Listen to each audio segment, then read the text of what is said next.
Price the lord. Welcome to Sunday story. This is our episode 3. இன்னைக்கு நாம பார்க்க போற வார்த்தை என்ன அப்படின்னா, எடுத்து வாசிக்கலாம். 1 சாமுவேல் 16வது அதிகாரம் 7வது வசனம். கடைசி பகுதி. மனுஷன் பார்க்கிறபடி நான் பாரேன், மனுஷன் முகத்தை பார்ப்பான், கர்த்தரோ இருதயத்தை பார்க்கிறார் என்றார்.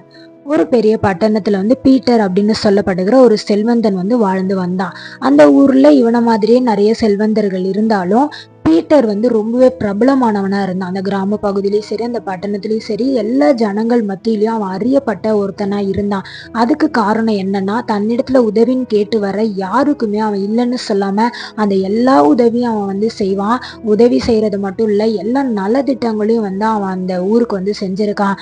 யாராவது வேலை இல்லைன்னு வராங்களா, தன்னுடைய வயல்ல வேலை போட்டு கொடுப்பான். பணம் இல்லையா, பணம் கொடுப்பான். யாருக்காவது ஏதாவது ஒரு படிப்பு பிரச்சனையா அவங்கள படிக்க வச்சிருக்கான். ஸோ இந்த மாதிரி அவன் எவ்வளோ நல்லது அவன் செஞ்சிருக்கான்றது யாருக்குமே கணக்கே சொல்ல முடியாது. அந்த அளவுக்கு ரொம்ப நன்மையான காரியங்களை அந்த ஊர்ல அவன் செஞ்சிருக்கான். அது மட்டும் இல்ல, எல்லா ஜனங்கள் மத்தியிலும் ரொம்ப கீர்த்தியும் புகழ்ச்சியும் அவனுக்கு உண்டாயிருந்தது. ஏன்னா அவன் செய்யற அந்த கொடை தனத்தின் நிமித்தமாக. ஸோ யார் என்ன கேட்டாலும் இவர் கொடுக்குறாரு, இவர் இவ்வளோ நல்லவரா இருக்காருன்னு சொல்லி எல்லா ஜனங்கள் மத்தியிலும் அவன் அறியப்பட்ட ஒருத்தனா இருந்தான். இப்படி இருக்கும்போது அவனுடைய வயசு ஒரு 35லேருந்து 40க்குள்ளதான் இருக்கும். சின்ன வயசு தான். அந்த வயசுல அவன் என்ன பண்ணானா, நைட்டு படுக்க போயிருக்கான். படுக்க போகும்போது காலையில வேலைக்காரங்க எழுப்பி இருக்காங்க. பார்த்தா அவனுடைய ஜீவன் அவனை விட்டு பிரிஞ்சிருக்கு. அதாவது அவன் மரித்து போயிருக்கான். அவன் மரிச்சிட்டான்ற செய்தியை அந்த ஊர் ஜனங்களால நம்பவே முடியல. விரைந்து அவனுடைய வீட்டிற்கு ஓடி வராங்க.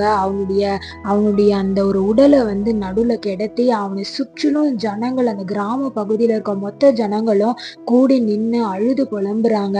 அவங்க என்ன சொல்லி புலம்புறாங்கன்னா, இப்படிப்பட்ட ஒரு நல்லவன் நமக்கு இல்லாம போயிட்டானே, இனி நம்ம யார்கிட்ட உதவின்னு போய் நிப்போம், நமக்கு யாரு செய்வா, இவனை மாதிரி உதவி செய்ய இந்த ஊர்லயே ஆள் இல்லை, இவனை மாதிரி நல்லவன் இந்த ஊர்ல யாருமே கிடையாது, எப்போதுமே சிரிச்சுட்டு சந்தோஷமா எவ்வளவு நன்மையா நம்ம கிட்ட நல்ல விதமா இவன் பேசுவான், இனி நம்ம யார்கிட்ட போய் பேசுவோம், யார் இடத்துல நம்முடைய காரியங்களை நம்ம சொல்லுவோம் அப்படின்னு சொல்லி அவனை ஒரே புகழ்ந்து அவங்களுடைய புலம்பலின் அந்த ஒரு துக்கத்தை அவங்க வெளிப்படுத்திட்டே இருந்தாங்க.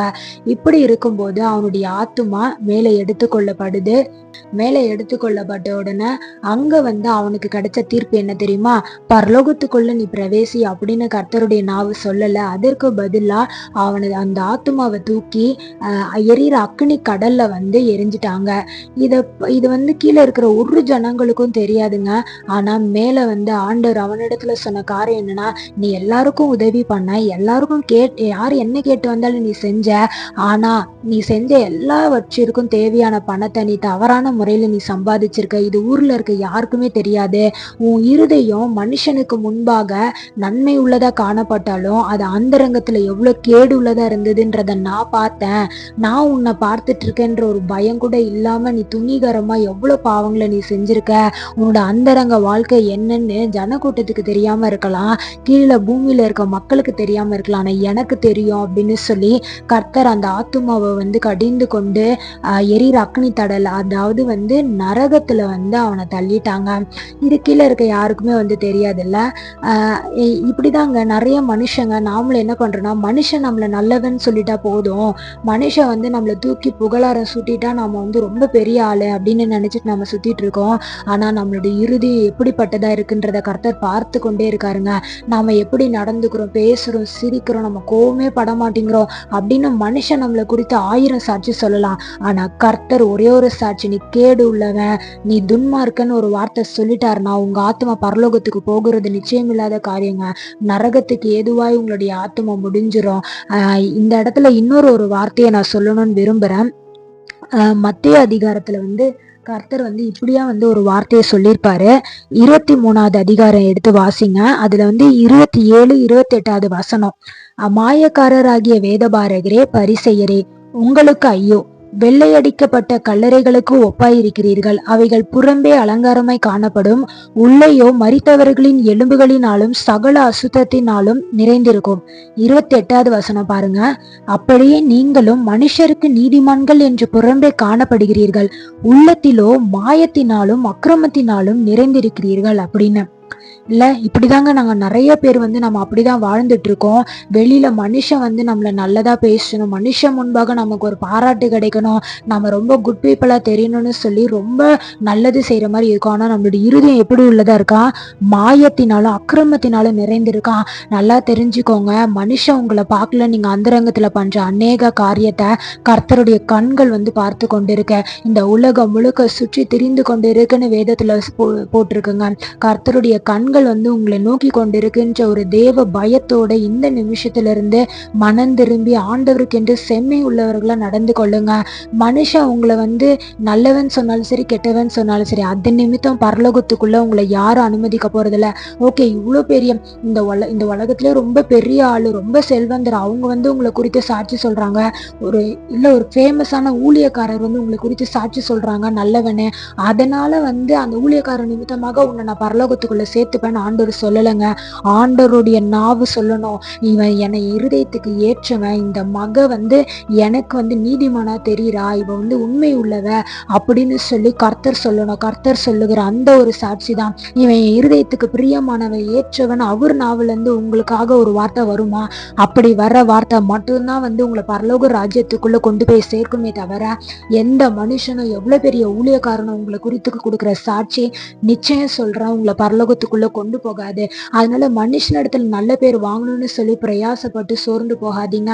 இல்ல மனுஷனிடத்துல வந்து நன்மையான காரியத்தை செஞ்சுட்டு உள்ள அந்தரங்கத்துல வந்து தவறான காரியத்தை செய்து கொண்டு இருப்பீங்கன்னா இந்த நிமிஷம் இது உங்களுக்கான வார்த்தை. நீங்க மனம் திரும்புங்க, பரலோகராஜ்யம் சமீபத்துல இருக்கு. ஒருவேளை சில பேர் யோசிக்கலாம்னா, நல்லது மட்டும்தான் செய்யறேன், நான் யாருக்கும் வந்து எந்த கெடுதலும் பண்ணல, ஆண்டருடைய சித்தத்தை தான் செய்யறேன், ஆனா எல்லாரும் என்னை வெறுக்கிறாங்க, யாருமே என்னை புரிஞ்சுக்கல அப்படின்னு. ஒன்னு சொல்றேன், நீங்க வந்து மனுஷனிடத்துல வந்து நல்ல பேர் வாங்கணும்னு இதை பண்ணல, மனுஷனிடத்துல கெட்ட பேரே வாங்கினாலும் கர்த்தருடைய சித்தத்தை நான் செய்யணும்னு சொல்லி நீங்க செஞ்சிட்டு இருக்கீங்கன்னா உங்களுக்கான பலன் கர்த்தரிடத்துல இருந்து வருது.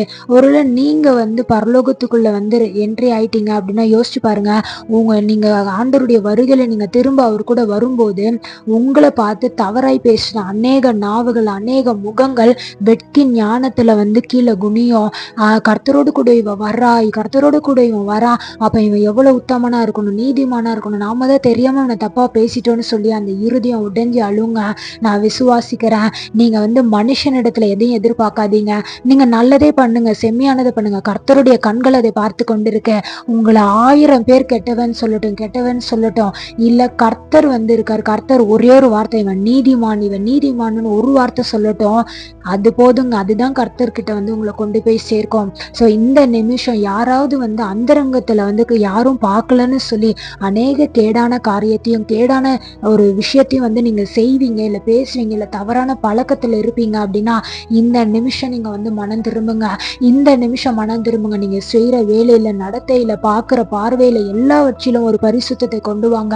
கர்த்தருக்கு முன்பாக நான் உண்மை உள்ளவளா இருப்பேன்னு சொல்லி நீங்க ஒரு வைராக்கியம் பாராட்டுங்க.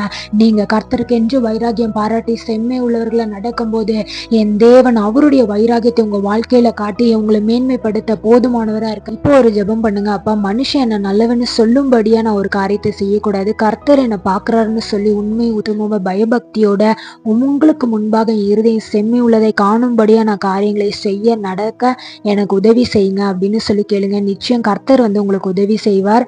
தேங்க்யூ. God bless you.